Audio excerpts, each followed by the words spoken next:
আসসালামু আলাইকুম প্রিয় দর্শক। শরীফ ওসমান হাদি তার যে হত্যাকাণ্ডের যে মূল নায়ক হিসাবে যাদেরকে পুলিশ চিহ্নিত করেছে, সেই ফয়সাল করিম মাসুদ তাকে গ্রেপ্তার করা হয়েছে ভারত থেকে। ভারতের পুলিশ তাদেরকে গ্রেপ্তার করেছে। ভারতের পশ্চিমবঙ্গের আমাদের যে সীমান্তবর্তী এলাকা, সেখানে বনগাঁও এলাকা যেটা আছে, উত্তর 24 পরগনা যেটা যে জেলাটার নাম, সেখানকার বনগাঁও এলাকা থেকে তাকে গ্রেপ্তার করা হয়েছে এবং তার সঙ্গে তার সহযোগী হিসেবে পরিচিত মোহাম্মদ আলমগীর হোসেন, যে তাকেও আটক করা হয়েছে। এবং এই দুজনেই কিন্তু শরীফ ওসমান হাদির হত্যাকারী এবং হত্যাকাণ্ডের সহযোগী হিসাবে আমাদের পুলিশের তদন্তে বেরিয়ে এসেছিল। এবং এটা আমি মনে করি একটা বড় খবর। এই কারণে বড় খবর যে এদেরকে যদি এখন জিজ্ঞাসাবাদ ঠিকঠাক মতো করা যায়, তাহলে হয়তো আমরা জানতে পারবো যে শরীফ ওসমান হাদির হত্যার পেছনের মূল ক্রিয়ানকটা কে অথবা কারা। এবং এটা আমি মনে করি জানা খুবই জরুরি। দেখুন, আপনি যদি ওই সময়ের কথা চিন্তা করেন, যখন হাদিকে হত্যা করা হয়, তখন দেশে কি চলছিল, আপনার ঘটনাগুলো একটু পেছন দিকে তাকান। ঘটনা ঘটেছিল 2025-এর 12 ডিসেম্বর। ঠিক তার আগের দিন এই নির্বাচনের তফসিল ঘোষণা করা হয়েছিল, যে নির্বাচনটা আমাদের হয়ে গেল ফেব্রুয়ারিতে। নির্বাচনের তফসিল ঘোষণার ঠিক পরের দিন শরীফ ওসমান হাদিকে হত্যা করা হলো। এবং হত্যা করার পর যে দাবিটা সবচেয়ে বেশি জোরালোভাবে উঠল, সেটা হলো এখন নির্বাচন করা যাবে না, এখন দেশে নির্বাচনের পরিস্থিতি নেই। এবং শরীফ ওসমান হাদির যে সংগঠন ইনকিলাব মঞ্চ, তারা তো বলাই শুরু করলো যে শরীফ ওসমান হাদির বিচার সম্পন্ন হওয়ার আগে কোনো নির্বাচন হবে না। এবং এই দাবিতে তারা শাহবাগে কিন্তু অবস্থান নিল। সারা দেশে একটা হইচই পড়ে গেল। ওসমান হাদির মৃত্যু নিয়ে কিন্তু রাজনীতি কম হয়নি, এবং সেই রাজনীতি ছিল বহুমুখী রাজনীতি। সেই রাজনীতির মাধ্যমে যে কাজগুলি করা হয়েছে বলে আমার কাছে মনে হয়, প্রথমত লক্ষ্য ছিল যে সেই রাজনীতির মাধ্যমে নির্বাচনকে পিছিয়ে দেওয়া। আরেকটা রাজনীতি ছিল সেই ইস্যুটাকে সামনে রেখে আমাদের 71-কে আরও অবমূল্যায়ন করা, 71-এ যারা মহানায়ক ছিলেন তাদেরকে অবমূল্যায়ন করা।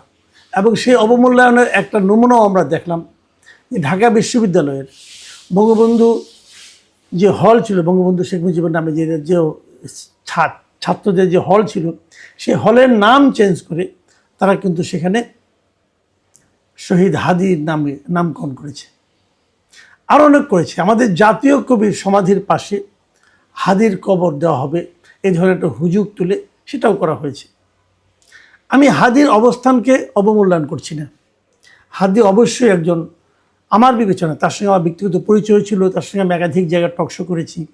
আমার বিবেচনা হাদি একজন স্পষ্টবাদী লোক ছিল, এবং হাদি যা বলতো নিজের বিশ্বাস থেকে একটু অ্যারোগেন্সি ছিল, সেই অ্যারোগেন্সির সঙ্গেই সে কথা বলতেন। এটা নিয়ে আমার কোনো আপত্তিও ছিল না। এক একটা মানুষের টাইপ এক এক ধরনের হবে। হাদির যে জিনিসটা আমি অপছন্দও করতাম, সেটা ওকে আমি বলেছিল ব্যক্তিগতভাবে, সে মাঝে মাঝে কিছু কিছু অশ্লীল শব্দ ব্যবহার করতো স্লোগানের সময়, মেঠো বক্তৃতার সময়। হাজি আমাকে বলেছিল জিনিসগুলো, যে আমরা তো ভাই এগুলো মাঠের বক্তৃতা অনেক কিছু বলতে হয়, সে মেঠো বক্তৃতা এগুলো ব্যবহার করত। বাট এই সমস্ত শব্দ আমি তাকে কখনো টক শোতে অথবা কোনো মিডিয়াতে ব্যবহার করতে দেখিনি। হাদির যে দৃষ্টিভঙ্গি, হাদি অনেকেরই সমালোচনা করতেন। হাদি কিন্তু এনসিপির নেতৃত্বে সমালোচনা করেছেন। হাদি বলেছেন যে এনসিপি, এত বড় আন্দোলনটা এনসিপি জবরদখল করে নিয়েছে, এগুলো ছিল। এবং এই কারণে হাদিরকে অপছন্দ করার লোকের সংখ্যাই ছিল বেশি আমার ধারণা, কারণ সে এমন কোনো পলিটিক্যাল পার্টি নাই যার সমালোচনা করতো না। কাজে অপছন্দের যে কেউ তার হত্যার কিন্তু কারণ হয়ে থাকতে পারে। কিন্তু এটাও আবার সত্য, হাদি কিন্তু আমাদের যে জুলাই আন্দোলন যেটা হয়েছিল, 24 জুলাই এবং আগস্টে, সে আন্দোলনের একদম সম্মুখ সারির মুখ কিন্তু হাদি ছিলেন না। হাদি সেই অবদানের কথা কেউ বলতেও পারবেন। হাদি হয়তো পেছনে ছিলেন, কিন্তু তাকে আমরা সামনে কখনো দেখিনি। হাদি প্রথম আলোচনায় আসলো ইনকিলাব মঞ্চ করে, এবং আমি তো মনে করি যে ৩২ নম্বর ভাঙার ক্ষেত্রে তার একটা অতি গুরুত্বপূর্ণ ভূমিকা ছিল, এবং সে প্রকাশ্যে টেনে আহ্বান জানিয়েছিল ভাঙার জন্য। এই সমস্ত মাধ্যমে এবং বিভিন্ন টকশোর মাধ্যমে, মিডিয়ার মাধ্যমে হাদি সামনের সাইজে চলে এসেছিলেন, এবং হাদি হত্যার পর হাদি যেন রাতারাতি আরও বড় মাপের একটা চরিত্রে পরিণত হলেন, অথবা তাকে চরিত্র বড় মাপের চরিত্র বানানোর চেষ্টা করা হলো। কেন করা হলো? যে এত বড় একজন ব্যক্তি মারা গেছেন, তারপরে ইলেকশনের কথা আমরা ভাবছি কেন? এই ধরনের স্লোগান তোলা হলো। কারা ছিল সে সময় যে নির্বাচনটাকে পিছিয়ে দেওয়ার জন্য?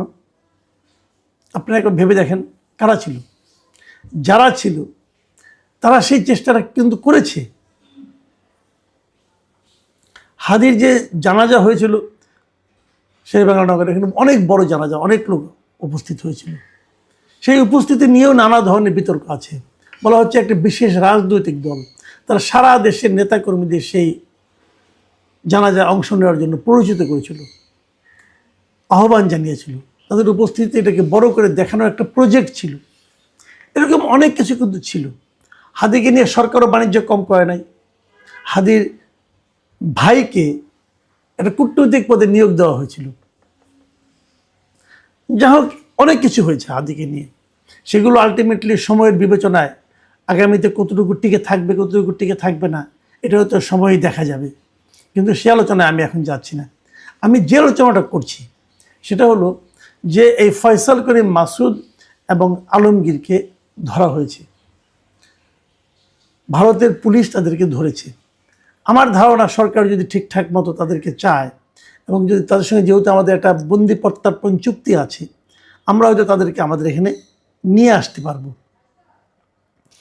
যদি আমরা নিয়ে আসি, তাহলে আমি মনে করি এই হাদির হত্যা, হাদি নিহত হওয়ার পেছনে মূল কারণটা আমরা উদ্ঘাটন করতে পারবো। একটা কথা মাথায় রাখবেন, এই হাদি হত্যা মামলার মূল আসামি ফয়সাল করিম মাসুদ ও তার সহযোগী আলমগীর, এদেরকে গ্রেপ্তারের পর ভারতীয় পত্রপত্রিকায় যে নিউজগুলি বেরিয়েছে, সেখানে আমরা জানতে পেরেছি যে এই ফয়সাল করিম মাসুদ সেটাকে স্বীকার করেছে যে তিনি হাদিকে গুলি করেছেন। তো এই স্বীকারোক্তিটা অত্যন্ত গুরুত্বপূর্ণ। এবং এর মধ্যে আমি এটাও জেনেছি যে ভারতীয় পুলিশ তাকে 15 দিনের রিমান্ডে নিয়েছে। এই 15 দিনের রিমান্ডে নেওয়ার ফলে তারা এই 15 দিন তাদেরকে আরও অনেক জিজ্ঞাসাবাদ করবে, এবং সেই জিজ্ঞাসাবাদ থেকে আমরা আরও অনেক তথ্য হয়তো বা জানতে পারবো। কিন্তু সেটাই যথেষ্ট নয়, কারণ ওখানে কি জিজ্ঞাসা করবে, কি জানাবে, তারা কি বলবে, এর উপর নির্ভর করে আমি বলছি না। আমি বলছি ওটা একটা কারণ, ওটা একটা তথ্য হতে পারে। কিন্তু হাদিকে আমরা ফেরত পাবো বলে আমি আশা করি, কারণ ভারতের সঙ্গে আমাদের কিন্তু বন্দি প্রত্যর্পণের একটা চুক্তি আছে। সেই চুক্তির মাধ্যমে যদি হাদিকে আমরা আনতে পারি, ওখানকার জিজ্ঞাসাবাদের ফলাফল এবং এখানে আনার পর আমাদের জিজ্ঞাসাবাদের ফলাফলের মাধ্যমে আমার ধারণা আমরা হাদি হত্যার পেছনে মূল কারণটা কি, কে বা কারা জড়িত, তা হয়তো জানতে পারবো।